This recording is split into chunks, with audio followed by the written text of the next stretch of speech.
Standby po dahil magsisimula na po ang Patnubay Balita sa Radyo High School AM. Standby po.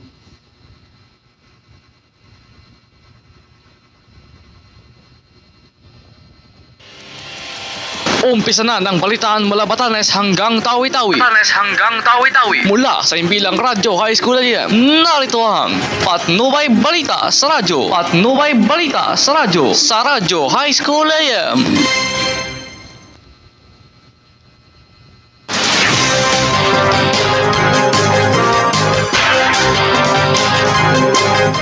Magandang hapon po, kayo po ay nakikinig sa platong Patnubay Balita sa Radyo High School AM. Kasama ang nilingkod, Arkinhoan David Cabeaon. Ngayon po ay araw ng Biyernes, Abril 4, 2025. Tensyon sa isang subdivision sa barangay Timalan, Balsahan, Naik, Cavite. Nag-ingay at nagsasisigaw Tensyon sa isang subdivision sa barangay Timal, Balsahan, Naik, Cavite. Naganap at 4.5 million videos binara ng TikTok sa Pilipinas dahil sa paglabag sa community guidelines. Nalo ko na! Mga kabalitaan, tensyon naganap sa isang subdivision sa barangay Timalan, Balsahan, Naik, Cavite. Nagkaroon ng tensyon sa isang subdivision sa barangay Timalan, Balsahan sa bayan ng Naik, Cavite nang mag-ingay at magsisigaw ang mga taga-suporta ng isang kandidato para sa pagka-mayor ng Naik.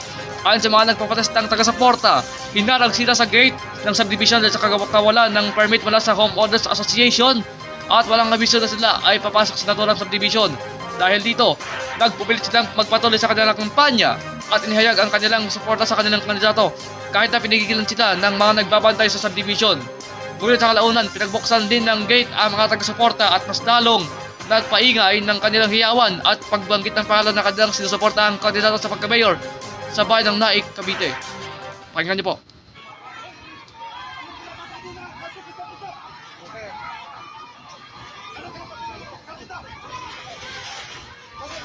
Grabe talaga ang dahas.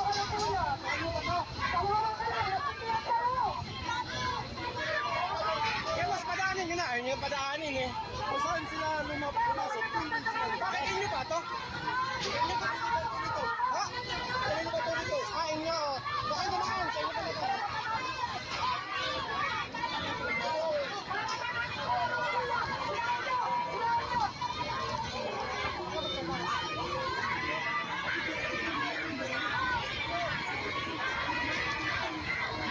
Yan po ang tinig ng mga nagpapatesta. Samantala, 4.5 million videos ng TikTok binara sa Pilipinas dahil sa paglabag sa community guidelines. Binara ng TikTok Philippines ang mahigit 4.5 milyong videos mula Hulyo hanggang Setyembre 2024 dahil sa paglabag sa kanilang community guidelines. Ayon sa TikTok PH, 99% ng mga videos sa platform ay tinanggal bilang bahagi ng kanilang patuloy na pagsisikap na mapanatili ang pakaligtasan ng kanilang mga subscribers. Pinaigting ang pag-monitor ng content sa pamamagitan ng kanilang 40,000 safety professionals upang labanan ng hateful behavior, illegal activities, harassment, self-harm at misinformation.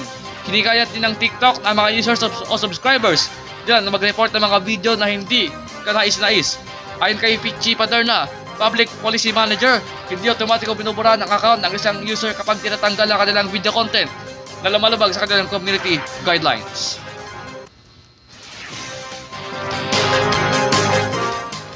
At mga kabalitaan, isang malungkot na balita po sa anonsyong ito. Kami po ay magtatapos na sa ere simula ngayong Biyernes. Dahilan ay paglipat po namin paglipat ang aming serbisyo sa ibang paaralan. Muli, nagpapasalamat po kami sa mga sumuporta sa ating programa at patuntunan sa nakalipas lamang na ilang mga linggo. Muli, ito po ang mga balitang panlalawigan, balita sa Cavite at sa ibang bahagi ng Pilipinas. Ito ang Patnubay Balita ngayon.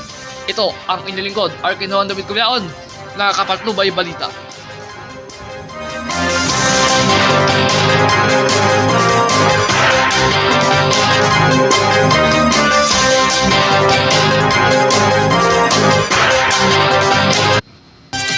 At sumayin nyo ang kabuuan ng balitang panlalawigan sa Patnubay Balita sa Radyo. Patnubay Balita sa Radyo, dito lang sa himpilang Radyo High School AM.